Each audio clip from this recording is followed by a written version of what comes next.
陳穎欣議員。多謝代理主席。咁我咧就安排啦，就住呢一個環節咧講下醫療健康嘅。衷心感謝特區政府咧喺2025年施政報告當中咧展現對醫療政策嘅重視同埋改革嘅決心。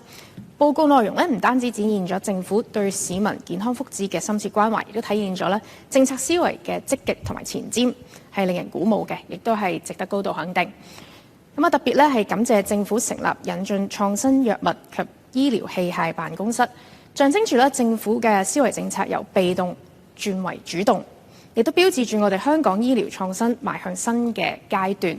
回顧翻自2022年以嚟咧，我哋同病人組織咧都一直合作，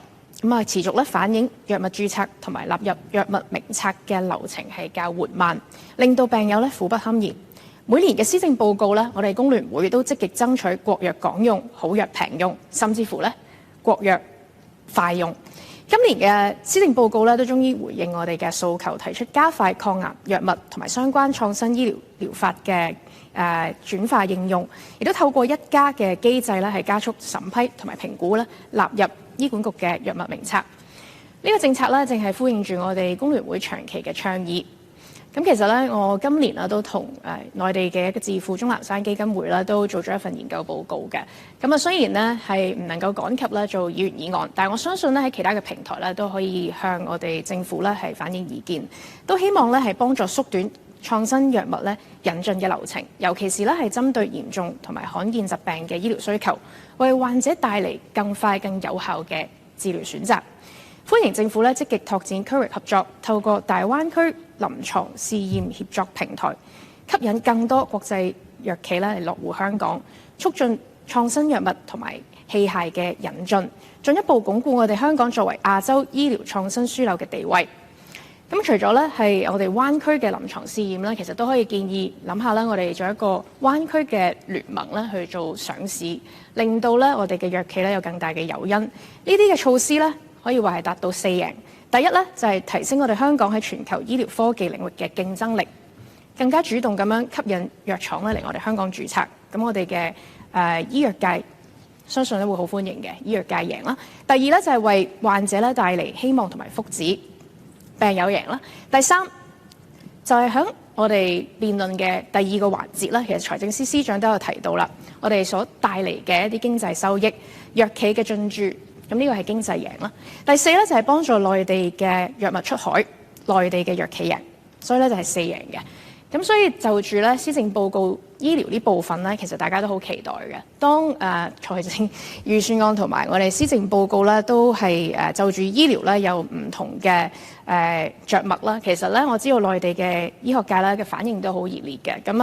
喺我哋每一次有大政策出台啦，都會咧有內地嘅專家咧同我哋分享嘅。仲特別咧係提到一位咧復旦大學教授專門研究嘅魔法子彈，就係一種咧抗癌精準嘅藥物。喺醫學領域咧就係抗體藥物複合物。呢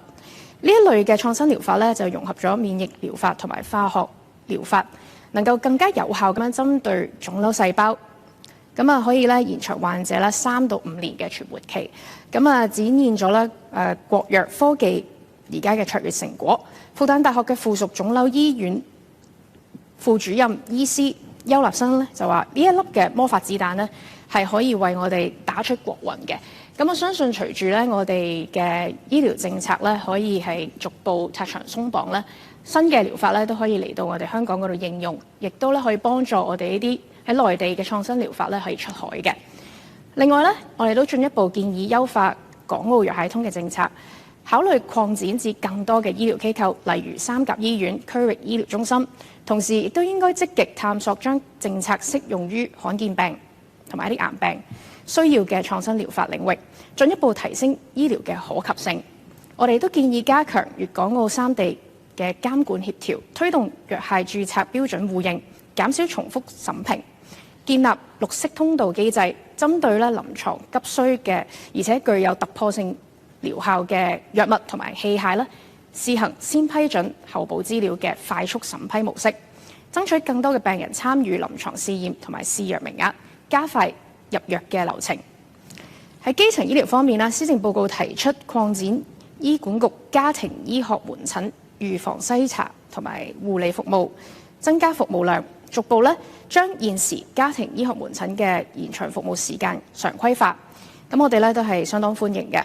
以我服務嘅葵青區為例啦，根據2024年統計處嘅數據顯示啦，65歲或以上嘅長者比例咧係高達24%嘅，亦都係全港排名第3，反映咗咧我哋葵青區人口老化嘅問題嚴峻。當區咧有12000人嘅人口啦，部分嘅公共屋邨咧出現零西醫嘅情況。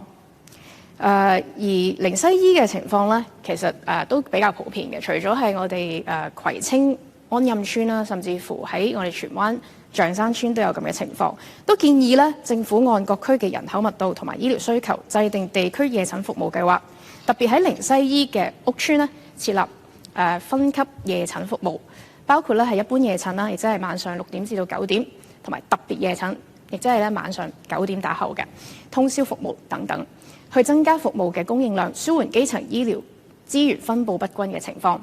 我哋都支持咧政府推出慢性疾病共同治理平台，以試點嘅形式咧推行乙肝篩查。另外咧，肺癌亦都係我哋香港第1號嘅致命癌症。2023年咧合共有3880人咧係死於肺癌嘅，佔咗癌症死亡人數嘅6%。咁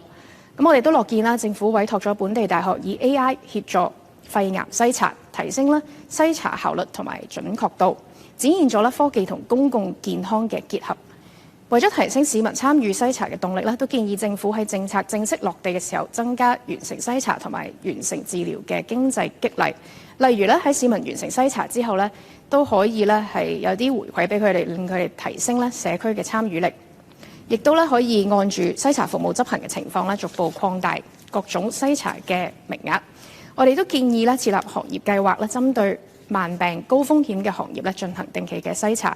喺宣傳教育上面咧，相信咧，或者我而家麥局長都聽緊，就係喺區議會啦，同埋我哋3會以至咧我哋關愛隊咧都可以幫助一齊咧去做宣傳教育嘅。咁啊，相信咧市民咧可以為預防我哋疾病咧，亦都有更多嘅長期效益。再嚟咧，就為咗提升服務鏈嘅連貫性咧，都建議政府優化現有嘅篩查同埋治療資助對接機制，確保咧篩檢異常嘅人士咧能夠順利可以咧係接受到治療。例如咧肺病、骨質疏鬆等等一啲檢測咧，都係列為常規嘅篩查項目，同步咧制定後續嘅治療。以上3方面嘅建議咧，都係以市民健康為本，旨在提升醫療可及性，強化基層支援，推動創新發展。我哋期望政府咧能夠持續深化改革，完成我哋一啲制度嘅設計，可以咧加快政策嘅落地，推動香港醫療政策邁向新篇章。